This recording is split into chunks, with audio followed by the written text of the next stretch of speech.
welcome to another Workshop Wednesday brought to you by schoolbookkeeping.com, helping you be the best bookkeeper that you can be because we have casual conversations for serious workflow.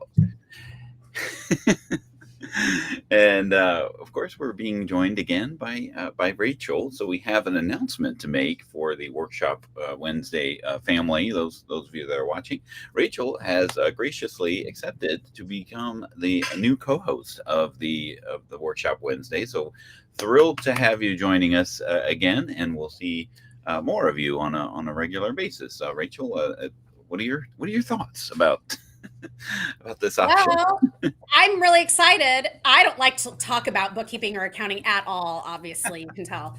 No, it's pretty much the only thing I do talk about. My kids always tell me to be quiet. So, yeah, I love it. I love working out issues. Every single day I have something that I think to myself, I don't know how to do this. So, because there's just so many diverse things that we come across, that the only way I think to be successful in this industry when we're supporting clients is to really rely on each other and kind of tune in and check into what everybody's doing. And hopefully I can learn as much as I can, and so can everybody else. Yeah, so we're not only will you be a co-host, but you'll also be a guinea pig because you come up with some interesting you come up with some interesting things to talk about as far as like, how do I do this inside of QuickBooks. So actually, in today, this is kind of like, we Rachel had joined us for our e-commerce fundamentals discussion and series that we did a couple months back. And so now we're kind of getting into some of the more advanced stuff that is not necessarily a fundamental type of thing when it comes to e-commerce. Go into Do Not Disturb. Oh, okay, sorry. I don't know how to dinging. do that on my Mac, because everything is up and confusing on my Mac. How do I do that? It's just that little notification center in the upper right, and then you just hit focus. Or you can do it on your phone, and it'll sync to your Mac. No, it's doing it on my computer, on my upper right. Yeah. How do I do that? We have Mac troubleshooting for our Workshop Wednesday. Anyway, if you hear the dinging, that it's my daughter. I'll tell her to stop texting me right now. She's not supposed to be doing it from school. And then she'll text you, okay, and then ding. Any hoodles. So today we're actually going to be talking a little bit about something that's a little bit more advanced when it comes to e-commerce accounting. And it's really one of those things that I have discovered, and I don't know about you, Rachel, because I want to get your thoughts on this, is that a lot of the applications that are out there that, and especially Shopify, as we'll talk about, Shopify fees, getting those fees into QuickBooks, and we'll discuss, kind of like where we're at without any connections or integrations. That's the word I'm looking for.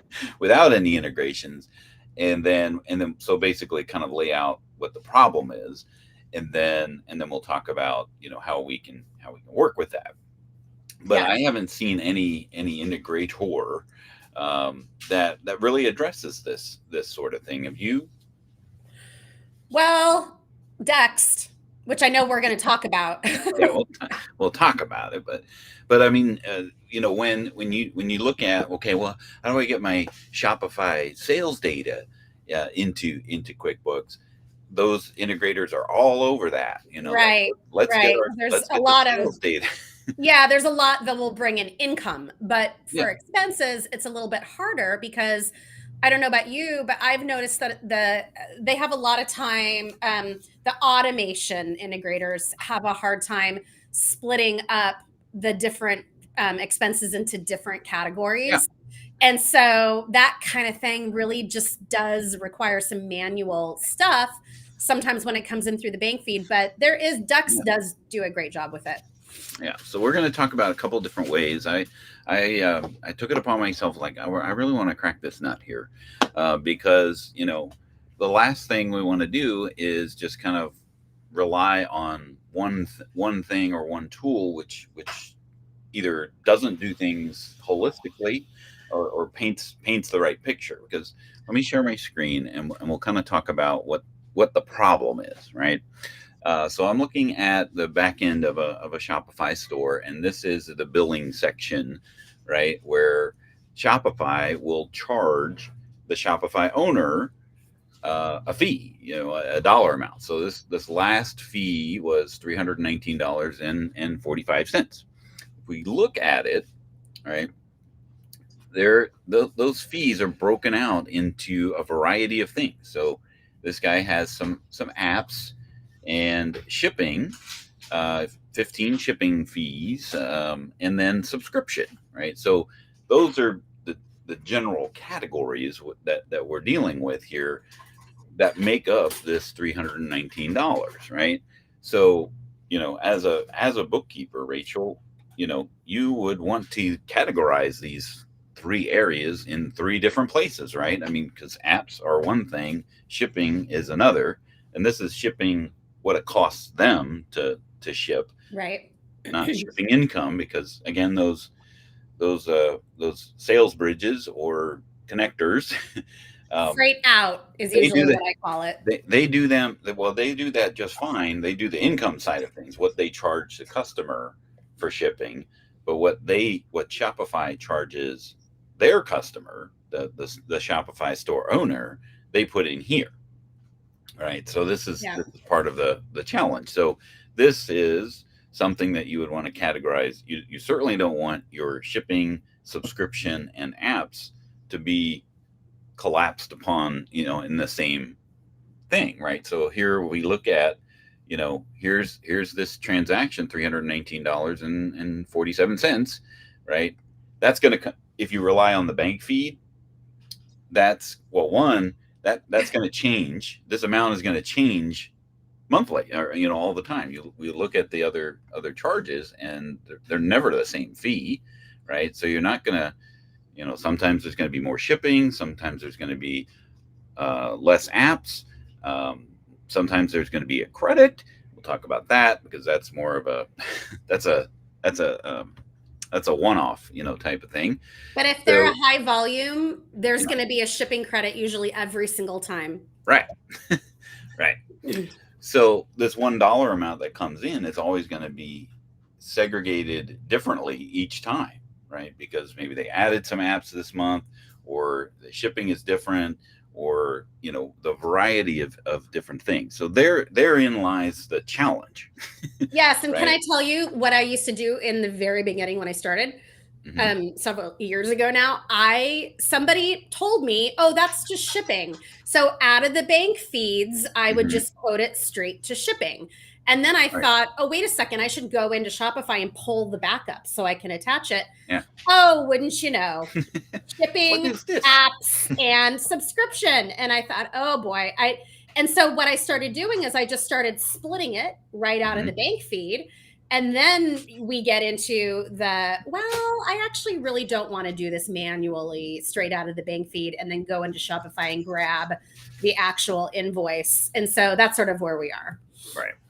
So, what we're dealing with is, okay, well, how do we get, and I did the same thing, but I just put it to, sales channel, Shopify, subscription fees. Yeah. Right? Yeah. And I mean, it takes one person that inadvertently, I mean, everybody means well, but just sort of steer you down the wrong direction. Yeah. And it's really only when you go and poke around and then you end up finding it, and then you realize, oh, nope, It's got to be split. Thanks, Shopify, for lumping that all into one thing. Exactly. So, I mean, this is part of the challenge of, of what we end up dealing with as accounting professionals, that, Shopify does its thing well, and it allows people to sell stuff online. They're not necessarily too concerned about what happens after that, right? Like I was just talking with someone, they're using Stripe, and they're doing everything through Stripe, and they charge a transaction fee for their customers. And what they did was they keep creating new transaction fee items, and they spell them differently. Capitalization matters, right? So then it comes in as a unique item, right? And then so it just bogs down the works, right? Because they're doing things that they need to do to make their business go and make sales, and that's what Shopify and Stripe, do well, is make that available to Yeah, bring up and I sales. also want to just add in one more thing too. FYI, when we see these Shopify charges come in, these are typically always for shipping, subscription, and apps. I have a lot of Shopify clients, and it's really only these three things. It's never Shopify Capital. So you're going to see that separately, and there's a separate place to go in and look for Shopify Capital. It is not this. We're just talking about expenses. All right.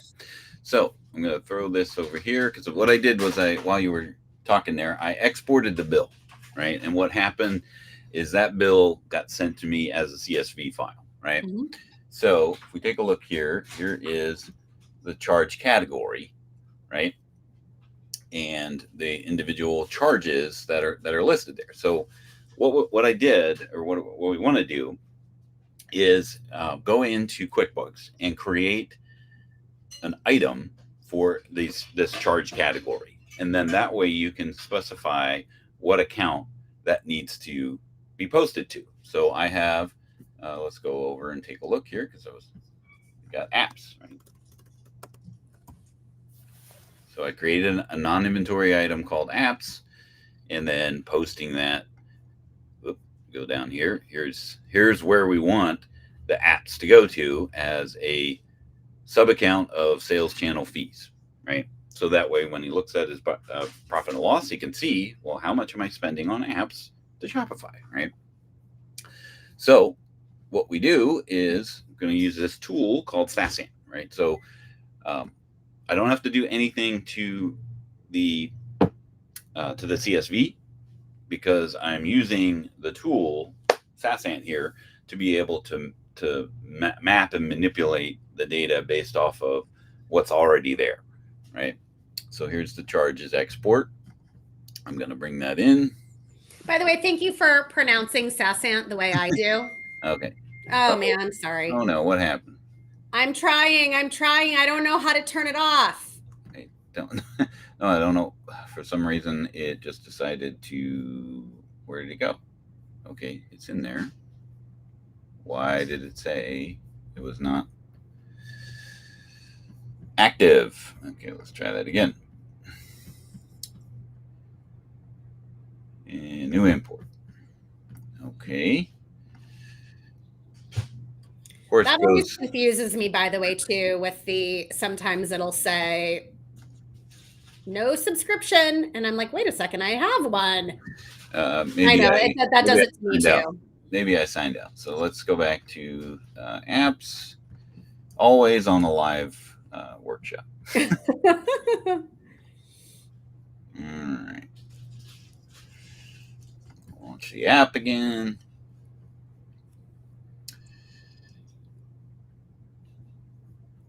Oh, that's how you go into Saasant. Okay. All right. All right. Let's see. Now we should be active. Let's go. No. Okay. We might have to do this next week. Yeah. Can you do it with another? Do you have another company connected that maybe you could do it? No, because I had already deleted the transaction. Shoot. Why is this? Well, you could just explain. Yeah, sometimes you have to go into you have to activate premium plan. Yeah. Is it already premium? It was already active, so let's go. What the heck? Oh my goodness. I know. I go through this all the time with them. Okay. Well, all right. So what happens normally? What'll happen is I'll use Saasant, and just normally when it recognizes that I am subscribed, which I am, you just upload the CSV file. It's already got the columns mapped to where I need it to map to. And then what I can do is I can show a prior one. Yeah. And so let me go back over here. Where is okay. So here's a prior one for $500 $81. So if we go back over here, we'll take a look at this. 581. Right. And this is one of those that has a shipping credit shenanigans, and we'll talk a little bit about that. But so now, by using the Saasant tool and mapping it appropriately, all I have to do is export the bill, and then use Saasant to map it to, as a new import through the company, and then just process it. I don't even have to. But Dan, can I ask anything. you a question? Why are you choosing to send it as an expense and not a bill? Because they've already paid it, right? So this is already something that's been paid, right? So this is not a bill to pay later. It's they charged their credit card, $581. So it's already okay, that makes sense. Expense, right? Yes. So this is what happens: is it creates an expense transaction. I will post it to Shopify Sales Channel Fees Clearing. Yay, more clearing accounts. But this is just another current asset account that I created so that you can create the expense, right? And it breaks these things down exactly the same way that the export was. So love that. It has all the apps, it has all the shipping, and it gives a little bit more detail about the different shipping, so that if they ever needed to look at it from the QuickBooks perspective, they'll have that information there, right? And then the only challenge, though, and this is part of Shopify's shenanigans, is, and I reached out to Shopify just to confirm, right, is this shipping credit, right? So when there is a shipping credit, meaning that somebody they printed a shipping label, and then maybe the customer canceled the order, right? So they obviously don't need to ship it to anybody anymore. So they'll cancel the shipping, and then they'll get the shipping credit. It's not part of the exported bill, which for some reason, that makes zero sense to me or anyone else that would be that, because that's part of the challenges that we have, and we see this with these sales channels, or these the way things happen in platform X that impacts platform Y, right? So you have to, if there is a shipping credit, or if there is some kind of credit, application credit or something like that, it ends up showing up differently. We can only provide so much feedback to Shopify before they change something and put it where it's supposed to go. Oh, see, I didn't realize that it wasn't included in the export CSV, because I haven't done it that way. When I was doing it, like I said, I would just go in and I would just pull the actual bill, and I would just break it down and add the credit. And so I wasn't getting the line by line by line by line. I would just take the subtotal. And I love that this has the line by line by line, but I guess you're right. If it doesn't have the shipping credit, then you'd have to, I guess, maybe add that in Saasant and then upload it. Which I do like that line by line. And yeah, you're right. I guess I was thinking if I could, do it as a bill, then I could do recurring, but it's never the same amount ever. So that wouldn't work. Yeah. Exactly.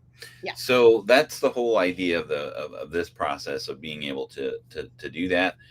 You can set up, some more kind of automations if you don't have access to the, to the Shopify dashboard, which a lot of accountants, bookkeeping professionals won't or don't want to. Maybe that's not part of their scope or anything like that. They can send this. They can export the bill and then just forward it to you. Or things like that, because as soon as you click on export bill, it emails it to whoever the user was that did it, right? So they could set up an auto forwarding rule for that sort of thing, so that it automatically comes to you, and then you've got that breakdown as a CSV to bring it in that way, assuming you have an active subscription to Saasant. So that's one of the ways to do that, and that is part of the challenge, right, that we have as accounting pros that we're working with Shopify clients is that Shopify doesn't care about this kind of stuff. They'll just bill them, and then it either goes to one account, not split out, or somebody has to then get that information to be able to make that split manually. This way, the lion's share, with the exception of the credits, it's going to be already and automatically done for you. But you do it a little differently, and I wanted to talk about how you do that. And I don't know why that decided to show it that way, but there's your screen. Now, what do you use to do this sort of thing? Yeah. Oops. Hold on. Let me go this because I didn't want to do that. I didn't want to show all that. But anyway, so I'll show this. I'll go into the add documents and show how you can do an auto push. But what I do want to say though is I do not recommend depending on your client for all the things in Shopify. That's mandated by me. I have to go in as a Shopify collaborator. So I don't get added as a staff. I actually go in as a collaborator, and then they give me access to different things, including apps, so I can add Dext and just things like that, and then I can just pull the bills and pull the things. Otherwise, I find that it just eats up so much time. So that's just a little tip that I usually always say is, and a lot of bookkeepers and accountants will say to me, I don't ever have access to that. And I usually always say, get it, because otherwise it's really, really difficult to do Shopify. It's just going to slow your workflow down when you need something that you don't have access to. And then sometimes the bookkeepers will say, well, my clients don't want to. And my answer is there are ways that, if you become a Shopify partner and collaborator, then you can go in that way, and it's completely separated. You're not, they can give you, they can not give you access to their items. They can get very granular on what they. You can get very, very granular. So that's a really important thing that you can then go and tell your client is that, I'll request collaborator access. Power's in your hands. You can tick the box of, what I have access to, this and that. I usually always need reports and things like that. So I do recommend that. I personally wouldn't take on a Shopify client if they didn't give me access to their Shopify. But anyway, okay. So my team is super, super fast in Dext. So I have to, I opened this up and I was like, I better do this before she goes in and does it. So this client is not on Shopify, but they have a lot of receipts pending. So that's why I just wanted to use this for example. So this one, so Dext opens up with a dashboard with all of the receipts that either they have uploaded or that have auto fetched. And so, with this one, they usually have a combination of both. This client uploads receipts, and then sometimes it's auto fetched. So, for example, I'll open up this one. So let me ask you. So as far as the Shopify goes with Dext, you have to add it as an app on Shopify in order. So I was just going to show. I was actually getting ahead of myself. I was showing how to categorize it when the thing is open, but actually I'm going to go in and show what you need to do first. So what you would need to do first in order to set it up is you can see right here, Dext has this feature called invoice fetch. Okay, so I'm going to click on that, and I am going to show where you can actually add a connection. And so they don't have any invoice fetch on this one, but I would add connection here. And this is the greatest thing in the world because what it does is it just You're a fan. You're a fan. Yeah, I really like it. So what it'll do is it'll give you recommended. But if you want to see the full list, then you can search. So I am going to search for Shopify, and you can see right here. There we go. Now, all of this does is give you the bills. That's it. No, nothing else. But again, I mean, this is what we're talking about, just the bills. Yeah. So I can select the user, and then I can ask client to connect. And it'll send them a thing where they put in their Shopify credentials, or I can connect it myself. And that's what I was just referring to, is if I have app permissions, which I always request access to, then I can connect it myself. That kind of stuff saves me oodles of time. Now, here's the one thing that I will say is that darn connection sometimes breaks. And so then you have to go back in and reconnect Shopify. But all you do is just go back in and reconnect it. It's not the end of the world. But what it will do is then in your dashboard here, you will see Shopify. You'll see all the bills. And then you can just let them, collect for the month. And then you can go in and then publish them to QuickBooks as an expense. You can either choose bill, you can either choose expense, whatever.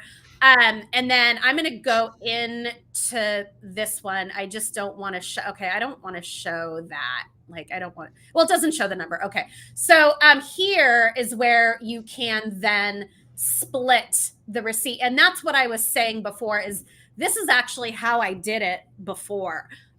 Rather than get the line items, like you could publish it to. So you would see an image of the bill. Yes, an image of the bill. And what I would do is you'd be able to make that split. Yeah. Here. So in Dext, you say cash, it just goes as an expense. If you want it as a bill, then you could go to bill. Cash makes it just go straight, so it matches up with what's in the bank feed. So you would create your line item here, and then here is where you can split it. And then I would just literally add a line down here for the credit. And then you can see it gives you an area where you can describe.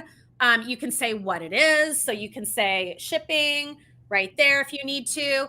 And then this client's on WooCommerce, not Shopify. So that's why we're not seeing the Shopify stuff. But anyway, and then, if you needed to do it to the product, service, item, and all of the things, you can even split it up by class and location and total up your entire thing.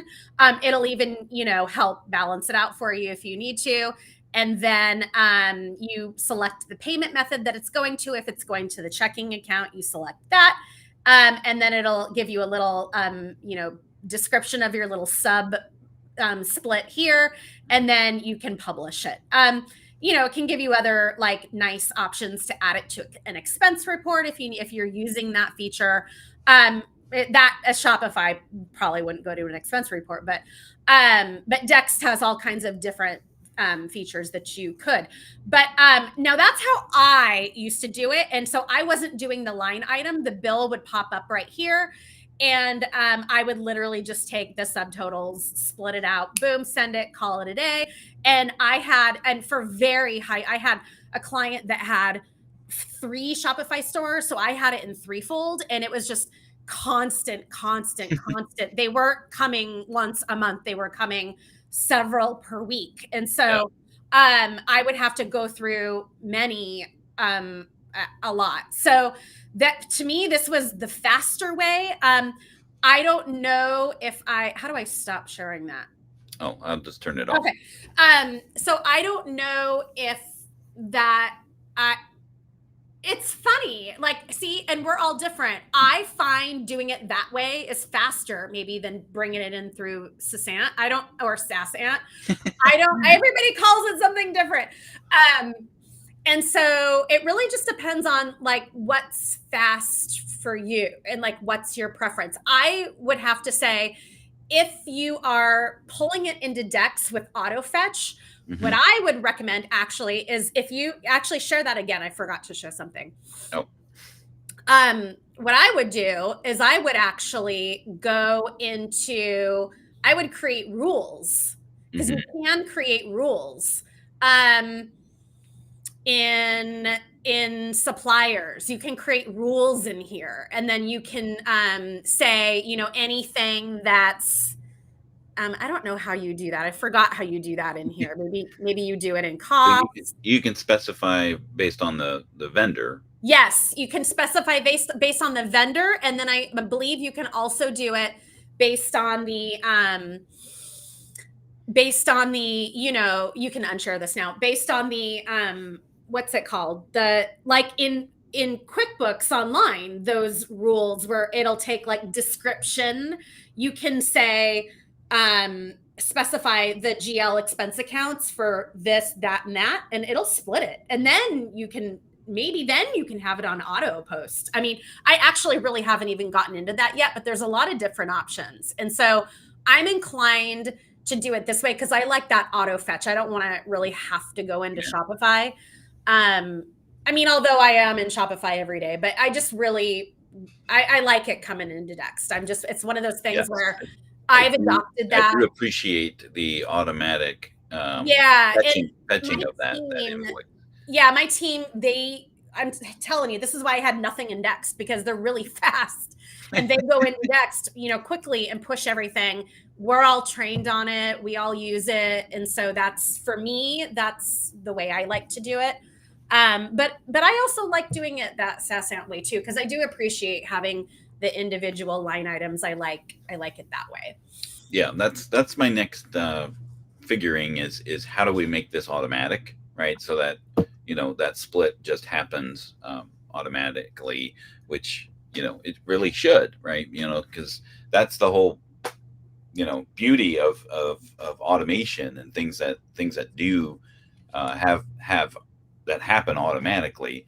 You're just doing your work, and your bookkeeping is done for you, right? I mean, that's the thing that would be wonderful, right? So if I didn't have to sign into Shopify and export the bill and yeah, exactly. I mean, it doesn't take long, right? And it takes significantly less time than manually changing it.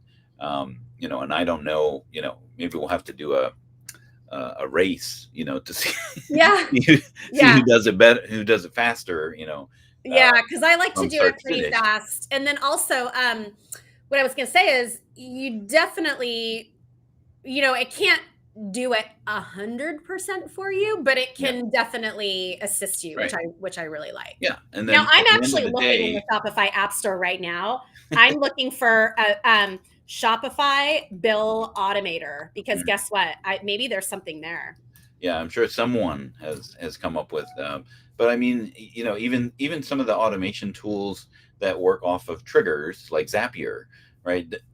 That was the first thing that I thought. It's like, okay, well, if that charge report is available, as a trigger, then you could trigger that automation through Zapier. Yes. It's still, that is not one of the functions that they're allowed to trigger off of, which is sad, because again, this is holistically, Shopify being a sales channel, you don't just want to work on the sales side of things. It's the whole picture. But Dan, that would mean that the folks at the Shopafolk, that's what they're called, would have to really think about all of the accounting involved and how we would like it. Well, and then all of the other workflow. I mean, all of the other. Right, yeah. So they would have to, take our considerations, into account. And I've not typically seen that. Yeah, y'all get the Milton from from office, but we're gonna need you to move down to the basement, because now we're gonna throw shipping although wait a minute, I thought Milton I thought Milton was the guy with the red stapler. He's the one that had to go. Yeah. You're treated like Milton. Oh, it's treated like Milton. Okay. Yeah, we don't want to be Milton. So there isn't anything in the Shopify App Store except for Sales Sync, of course. Mm-hmm. But yeah, I am. I would be curious to know if there is something that could automate that. But anyway, the only person that's really concerned about it is the bookkeeper. Right. Because they want to classify these things accordingly. And then ultimately the business owner would want to know that, because then now you can tell that. Now you can tell them, okay, of this $500, 357 of it was for shipping. Yeah, and it is actually it's really important, this split, because for some reason they just bundle all them up into one charge. And when you have a really, really high volume seller, or you've got multiple stores, which Dan and I'm saying Dan like a third person, you and I tend to have, because you and I are both very inventory focused, and that's really pretty much all I do now. This can get this can add up really fast. Mhm. And it's really important for them to see freight out. I always call it freight out. I think that's the appropriate thing to call it. And even subscriptions, because sometimes that's crazy. And then the apps, like sometimes they just add, or they've got other people in their operation that are just adding, and then it's recurring every single month. This is something that I find that business owners really find valuable. So you really don't want to just trust what's coming through the bank feed. Really do understand what's going on with your Shopify fees. Right. There's a guy that I used to work with at Intuit. He would say, "In God we trust. All others bring actionable data." Right? And that's what this is doing, is allowing you to provide a business owner actionable data, not just, okay, you're spending $500 a month on Shopify. That's a cost of doing business with them. Right. Yeah. And as long as now I've sort of moved into more accounting.